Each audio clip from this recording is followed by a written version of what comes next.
Assalamualaikum warahmatullahi wabarakatuh. Kami dari kelompok 4, kelas TT4505 akan mempresentasikan tugas besar mata kuliah antena dan propagasi kami yang berjudul Aktivitas Perancangan Antena Mikrostrip Segi 4 dengan pencatuan inset feed pada frekuensi 4300 MHz dan perhitungan link budget serta fade margin antena. Untuk anggota kami yang pertama yaitu Salman Alfarizi Novel Bajri dengan NIM 1101210164. Berikutnya Muhammad Rafi Ediananta dengan NIM 1101210178. Berikutnya ada Cynthia Febriani dengan NIM 1101210408 dan saya sendiri Salwa Aulia Farida Yudhistira dengan NIM 1101213236. Untuk latar belakang, antena mikrostrip telah menjadi pilihan utama dalam desain sistem komunikasi modern karena ukurannya yang kecil, profilnya yang rendah, dan kemampuannya untuk diintegrasikan dengan sirkuit lainnya. Penggunaan antena mikrostrip meluas dari perangkat mobile hingga aplikasi satelit, mencakup berbagai frekuensi operasi. Salah satu tantangan utama dalam perancangan antena ini adalah memastikan performa optimal dalam parameter tertentu seperti frekuensi resonansi, bandwidth, gain, dan efisiensi radiasi. Antena adalah suatu perangkat yang biasanya terbuat dari logam atau seperti batang atau kawat untuk memancarkan atau menerima gelombang radio atau alat untuk memancarkan atau menerima gelombang radio. Antena mikrostrip merupakan konduktor logam yang ditempatkan di atas ground plane dengan lapisan dielektrik di antaranya. Antena mikrostrip memiliki berat yang ringan, mudah untuk difabrikasi, dan memiliki sifat konformal, sehingga dapat ditempatkan pada berbagai jenis permukaan dan memiliki ukuran yang lebih kecil dibandingkan dengan antena lainnya. Berikutnya yaitu perhitungan komponen rancangan. Sebelum itu, kami kelompok 4 telah diketahui untuk frekuensinya 4300 MHz, dengan epsilon R 4,3 dan H atau tinggi 1,8. Yang pertama yaitu menghitung lebar antena dengan rumus W sama dengan C per 2F. Akar 2 per epsilon R plus 1. Nah, di sini W sama dengan 3 kali 10 pangkat 8 per 2 kali 4300 dikali 10 pangkat 6 akar 2 per 4,3 plus 1. Sama dengan 0,0214 meter sama dengan 21,4 mm. Berikutnya yaitu mencari permitivitas relatif dielektrik efektif atau epsilon R efektif untuk mencari panjang dari antena. Sama epsilon R efektif sama dengan epsilon R plus 1 per 2 ditambah epsilon R min 1 per 2 ditambah dalam kurung 1 plus 12H per W pangkat min setengah. Untuk didapatkan hasil dari epsilon R efektifnya yaitu 3,81. Berikutnya mencari perbedaan panjang atau delta L untuk selanjutnya menghitung dari panjang antena. Delta L rumusnya 0,412H dikali epsilon R efektif plus 0,3 per epsilon R efektif min 0,258 dikali W per H plus 0,264 per W per H plus 0,8. Delta L didapatkan hasil 0,822 mm. Berikutnya untuk mencari panjang antena setelah didapatkan epsilon R efektif dan delta L, L sama dengan C per 2F akar epsilon R efektif min 2 delta L sama dengan 3 kali 10 pangkat 8 per 2 kali 4300 kali 10 pangkat 6 akar 3,813 min 2 dikali 0,822 sama dengan 16,22 mm. Berikutnya mencari lebar ground atau WG. WG sama dengan W plus 6H sama dengan 21,4 plus 10,8 sama dengan 32,2 mm. Perhitungan selanjutnya yaitu panjang ground atau LG sama dengan L plus 6H sama dengan 16,22 plus 10,8 sama dengan 27,02 mm. Berikutnya mencari panjang gelombang atau lambda. Lambda sama dengan C per F sama dengan 3 kali 10 pangkat 8 per 4.300 kali 10 pangkat 6 sama dengan 0,07 meter sama dengan 70 mm. Di sini kondisinya W lebih kecil dari lambda. Berikutnya mencari nilai konduktansi. Di sini nilai konduktansi digunakan untuk mencari nilai ZA yang akan digunakan untuk menghitung panjang inset feed. Rumus dari G sama dengan G1 sama dengan 1 per 90 dikali W per lambda kuadrat. G1 sama dengan 1 per 90 dikali 21,4 per 70 kuadrat sama dengan 1,038 kali 10 pangkat min 3. Nah, di sini nilai ZA sama dengan 10 pangkat 3 per 2 kali 1,038. Didapatkan hasil 481,7. Di sini mencari panjang inset feed.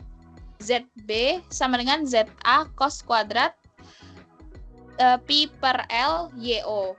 Nah, YO di sini panjang inset feed-nya. Berikutnya yaitu 50 sama dengan 481,7 cos kuadrat dikali Pi per 16,22 YO. Sama dengan 50 per 481,7 sama dengan cos kuadrat dikali Pi per 16,22 YO. 0,104 sama dengan cos kuadrat dikali 0 cos kuadrat 0,193 YO. Akar, karena di sini posisinya dibalik ya untuk akarnya, itu jadi akar 0,104 sama dengan cos kuadrat 0,193 YO. 0,322 sama dengan cos kuadrat 0,193 YO. 0,193 YO sama dengan cos inverse 0,322 sama dengan 1,243. YO sama dengan 1,243 per 0,193 sama dengan 6,44 mm. Berikutnya kita akan mencari nilai suseptansi. Nah, untuk nilai suseptansi sendiri digunakan untuk menghitung lebar feed line. B sama dengan 377pi per 2ZO akar epsilon R sama dengan 377pi per 2 kali 50 akar 4,3 sama dengan 5,71. Untuk lebar feed line-nya, WF sama dengan 2H per Pi dalam kurung B-1 min len 2B-1 plus epsilon R-1 per 2 epsilon R dalam kurung len B1 plus 0,3 min 0,61 per epsilon R. Didapatkan hasil lebar feed line atau WF sama dengan 3,48 mm. Untuk selanjutnya akan dijelaskan oleh rekan saya, Salman. Oke, untuk selanjutnya ini masuk ke perancangan antena microstrip menggunakan CST software. Boleh di next. Boleh di next. Ya, di sini parameter dimensi dari antenanya yang sudah didapat dari perhitungan tadi. Untuk WG-nya itu 32,3, LG-nya 27, T-nya 0,035, H-nya 1,8, WP-nya 21,4, LP-nya 16,16, WF-nya 3,48, LF-nya 0,875, X0-nya 1, Y0-nya 6,44. Next. Selanjutnya, kelompok kami membuat antena secara bertahap dari susunan yang paling bawah. mulai dari pembuatan ground plan. Di sini untuk pembuatan ground plan sendiri pada CSD-nya bisa pilih menu modeling lalu pilih break untuk memunculkan dialog seperti pada digambar dengan X min rumusnya itu min WG per 2, X max-nya WG per 2, Y min-nya min LP per 2 dikurang LF, Y max-nya LG per 2, Z min-nya 0, Z max-nya T. Lalu klik OK. Nanti di kolom material itu pilih chopper. Boleh next. Selanjutnya substrat. Untuk membuat substrat sendiri sama seperti ground plan, pilih break dari menu modeling, lalu tekan ESC, muncul menu rumus-rumus yang harus dimasukkan. Untuk X min-nya min WG per 2, X max-nya WG per 2, Y min-nya min LP per 2 kurang LF, Y max-nya LG per 2, Z min-nya T, Z max-nya T plus H. Dan untuk materialnya itu FR 4 lossy. Selanjutnya, pembuatan patch. Di sini sama seperti pembuatan substrat, rumusnya berbeda. X min-nya min LP min WP per 2, X max WP per 2, Y min-nya min LP per 2, Y max-nya LP per 2, Z min-nya T plus H, Z max-nya T plus H plus T. Lalu untuk materialnya sama seperti ground plan copper. Next. Untuk pembuatan fit line masih sama, modeling lalu break, ESC, dan untuk rumusnya X min-nya min WF per 2, X max-nya WF per 2, Y min-nya min LP per 2, Y max-nya min LP per 2 dikurang LF, Z min-nya T plus H, Z max-nya T plus H plus T. Dan untuk materialnya sama, menggunakan copper. Next. Untuk insert fit sendiri ini sama seperti langkah sebelumnya. Untuk rumusnya X min-nya WF per 2, X max-nya WF per 2 tambah X0, Y min-nya min LP per 2, X max-nya min LP per 2 plus Y0, Z min-nya T plus H, Z max-nya T plus H plus T, materialnya copper. Selanjutnya, pilih modeling, transform, lalu pilih mirror untuk mengatur lokasi slit dan pilih translate, lalu isi nilai X-nya itu sama dengan 1, sama dengan min 1. Lalu pilih klik copy dan OK. Next.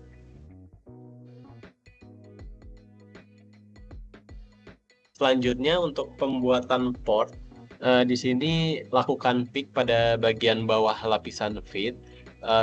Selanjutnya pilih menu makro, solver, port, calculate.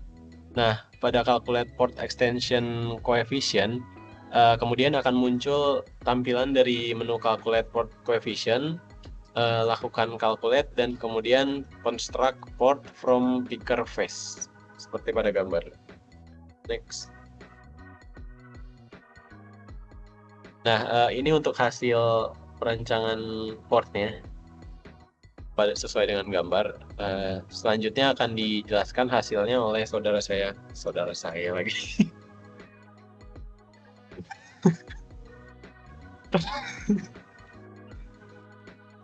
Bentar. Mulai. Dan ini untuk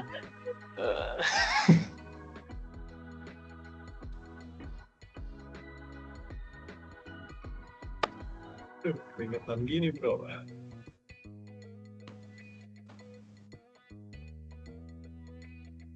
Oke, 1, 2, 3. Dan ini hasil port yang didapat dari slide sebelumnya. Dan untuk selanjutnya adalah hasil dari rancangan antena yang akan dijelaskan oleh teman saya Raffi. Baik, berikut adalah hasil rancangan antena microstrip. Boleh di next. Nah, berikut adalah hasil rancangan antena microstrip yang kelompok kami buat. Boleh di next lagi. Baik, Berikut adalah hasil dari S parameter dari model antena microstrip yang kami buat. Jadi pada WP 21,4 didapat S11 ini turun di min 3,862. Begitu. Lalu boleh di next. Nah, di sini ada hasil dari VSWR-nya didapat sebesar 4,57 dari grafik. Baik. Di sini kita bisa melihat hasil dari E-plane-nya. Jadi dari E-plane ini tuh kita bisa tahu main lobe magnitude-nya 0,00064 V per meter, ada main lobe direction-nya 10 degrees, ada angular width 3 dB 114,4 degrees, dan side lobe levelnya min 16,5 degrees. Boleh di next. Nah, di sini yang kami tunjukkan itu H-plane. Hasil yang dapat kita peroleh, pertama ada frekuensi 4,3 GHz, lalu ada main lobe magnitude 0,015 ampere meter per meter, lalu ada main lobe direction 15 degrees, lalu ada angular width 3 dB nya 106,3 degrees, dan side lobe levelnya min 8,8 dB. Baik, berikut adalah bentuk pancaran antena microstrip yang kami buat, jadi mengarah ke depan dengan bentuk omnidireksional. Boleh di next.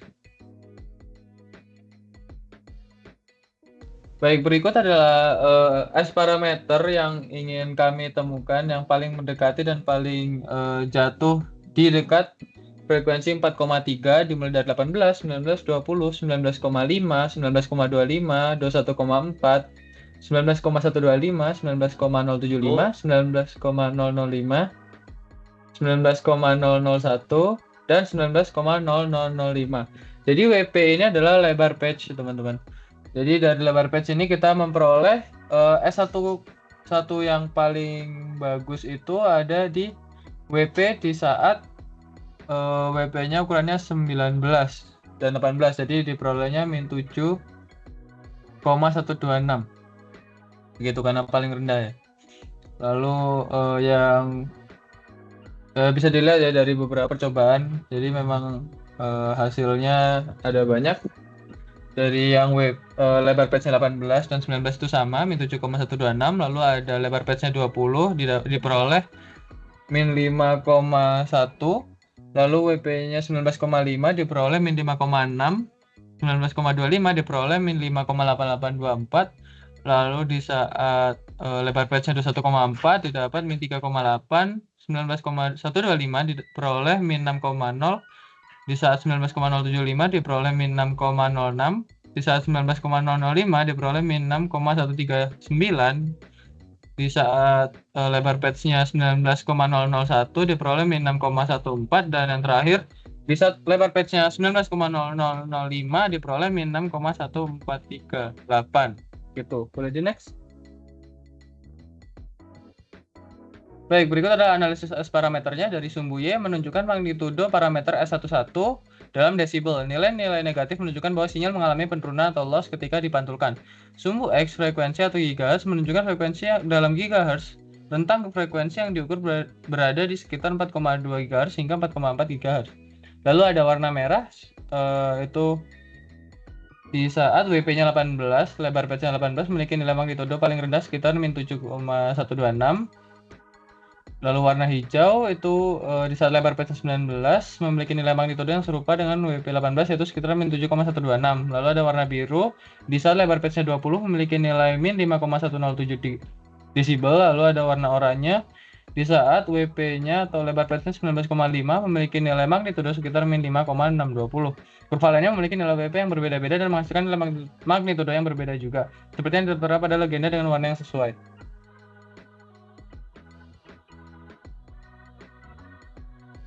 Interpretasi nilai magnitudo yang lebih rendah atau lebih negatif menunjukkan refleksi yang lebih besar, yang berarti lebih banyak sinyal yang dipantulkan kembali ke sumber. Sebaliknya, nilai magnitudo yang lebih tinggi, lebih mendekati 0, menunjukkan refleksi yang lebih kecil, yang berarti lebih banyak sinyal yang melewati atau diserap. Tren umum, kurva menunjukkan variasi magnitudo parameter S11 terhadap frekuensi untuk berbagai nilai WP atau lebar patch. Lalu kebanyakan kurva menunjukkan tren penurunan di frekuensi sekitar 4,3 GHz yang berarti ada frekuensi resonansi di sekitar nilai tersebut, di mana refleksi sinyal paling minimal untuk beberapa nilai lebar patch atau WP. Baik, berikut saya jelaskan tentang link budget dan fat margin. Jadi link budget sendiri adalah perhitungan keseluruhan dari semua keuntungan dan kerugian yang dialami oleh sinyal selama perjalanan dari pemancar ke penerima dalam sistem komunikasi nirkabel. Link budget penting untuk memastikan bahwa sinyal yang diterima cukup kuat untuk diproses dengan benar oleh penerima. Kemudian fat margin adalah ekspresi berapa banyak margin dalam dB antara tingkat kekuatan sinyal yang diterima dan sensitivitas penerima radio. Baik, boleh dilanjut? Selanjutnya akan dijelaskan oleh teman saya, Cynthia Febriani. Dipersilahkan.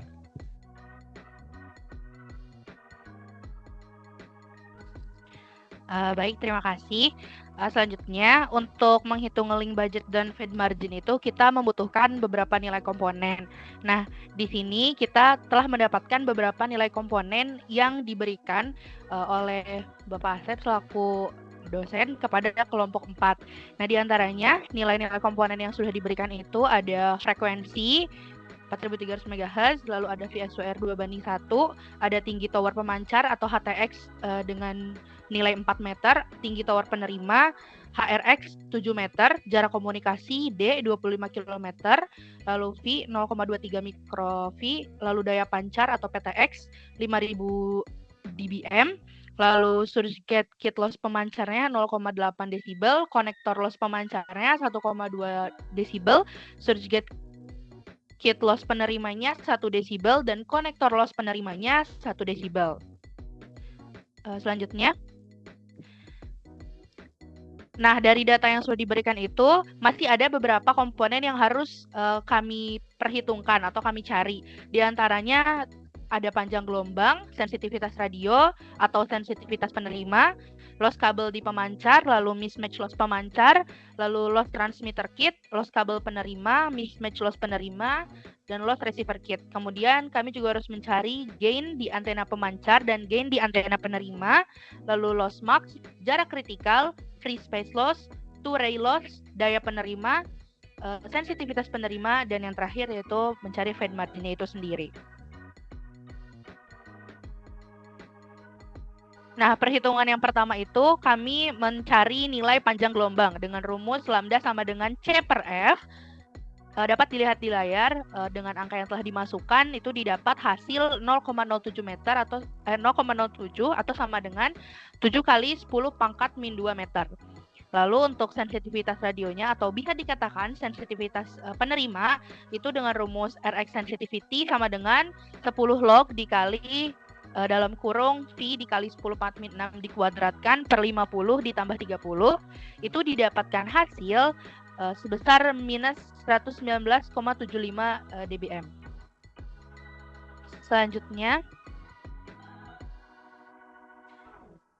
Selanjutnya nilai yang kita cari itu adalah loss kabel pemancar.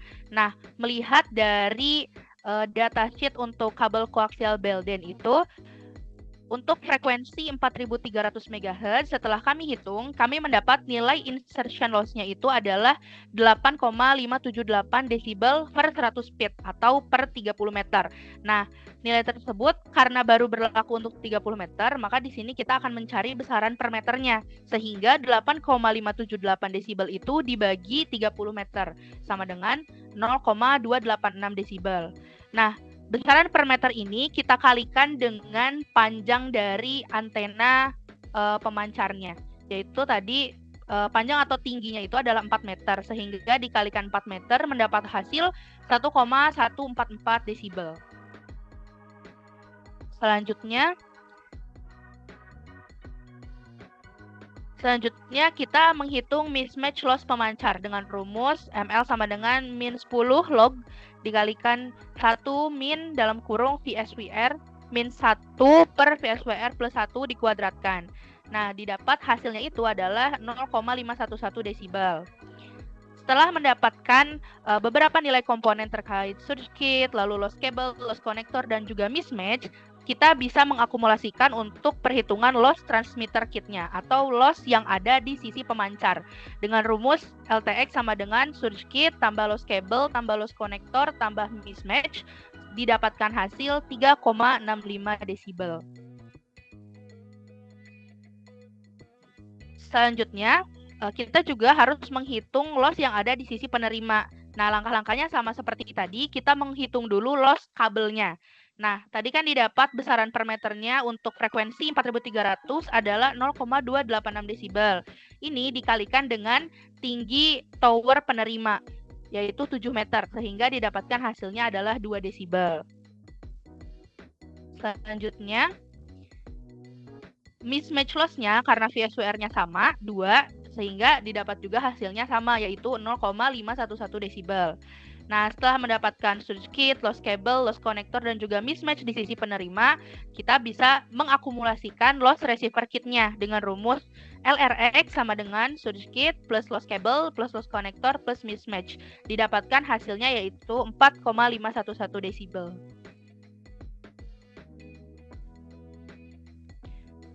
Kemudian, kita juga perlu mencari nilai gain.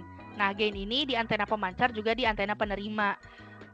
Untuk gain sendiri itu dilihat di CST yang sudah kami rancang dan kami melihat di sisi directivity. Nah, di sisi directivity itu kami mendapatkan gainnya adalah sebesar 5,3 desibel.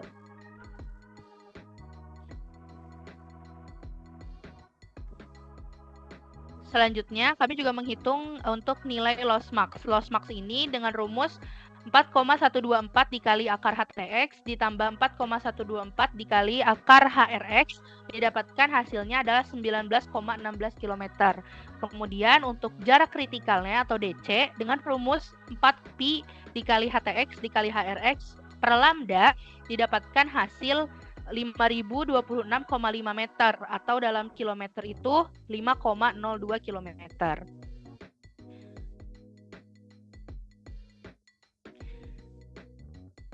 Nah, di sini kita juga menghitung terkait free space loss dengan rumus FPSL dalam desibel itu sama dengan 32,45 ditambah 20 log D ditambah 20 log F, yang dimana D itu adalah nilai komponen jarak tadi yang sudah diberikan dan F itu frekuensi, maka didapat untuk free space loss-nya adalah 133,08 desibel. Dan untuk Touré loss itu atau PL Touré sama dengan 120 min 20 log HTX HRX ditambah 40 log D, dengan D-nya tadi adalah nilai yang sudah kita dapat yaitu 25 km dan HTX HRX-nya 4 dan 7, didapat hasil 146,98 desibel. Nah, di perhitungan nanti kita akan memakai yang Touré loss dikarenakan nilai D-nya itu lebih besar daripada nilai DC-nya atau nilai kritikalnya. Selanjutnya, nah setelah mendapatkan beberapa nilai komponen yang sudah tadi kita hitung, kita akhirnya bisa untuk menghitung link budgetnya itu sendiri. Nah, link budget itu rumusnya adalah PRX sama dengan PTX min LTX plus GTX min LPET plus GRX min LRX. Nah, untuk PTX-nya itu tadi kan kita mendapat untuk daya pancarnya 5.000 dBm ya. Nah, 5.000 itu harus kita kalkulasikan ke bentuk dBm sehingga 10 log 5.000 kita mendapat 37. Berarti PTX-nya adalah 37 dBm.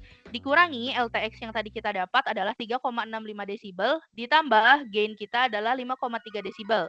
Dikurangi LPET. Nah, LPET-nya seperti yang sudah tadi dijelaskan itu memakai Touré loss karena D-nya lebih besar daripada DC, sehingga min 147 desibel ditambah GRX-nya 5,3 desibel dikurangi LRX-nya 4,511 desibel sama dengan min 107,6 desibel. Kemudian sensitivitas penerimanya sama seperti tadi awal, RX sensitivity-nya itu minus 119,75 dBm. Selanjutnya, nah, langkah terakhir itu adalah menghitung fed margin dengan rumus PRX dikurangi RX sensitivity sama dengan minus 107,6 dikurangi minus 119,75. Didapatkan hasilnya adalah 12,15 desibel. Nah, apa yang dapat disimpulkan dari perhitungan link budget dan Fed margin ini? Jadi, dari hasil perhitungan link budget dan juga Fed margin yang telah dilakukan oleh kami kelompok 4, didapat bahwa nilai sensitivitas antena itu di min 119,75 dB. Nah, dengan daya sinyal yang diterimanya itu adalah minus 107,6 dB. Nah, dari kedua angka ini dapat diartikan bahwa sinyal yang diterima itu dia memiliki kekuatan yang lebih besar daripada batas sensitivitas ataupun batas minimum yang diperlukan oleh antena penerima untuk bisa mendekode sinyal dengan baik. Nah, jadi dapat disimpulkan dari hasil perhitungan ini bahwa secara keseluruhan kondisi ini menunjukkan bahwa sistem komunikasi maupun antena yang telah kita rancang itu berada dalam keadaan yang baik dengan sinyal yang diterima lebih kuat daripada batas minimum yang diperlukan untuk suatu operasi yang handal.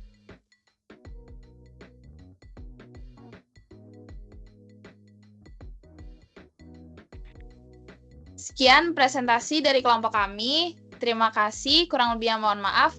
Wassalamualaikum warahmatullahi wabarakatuh.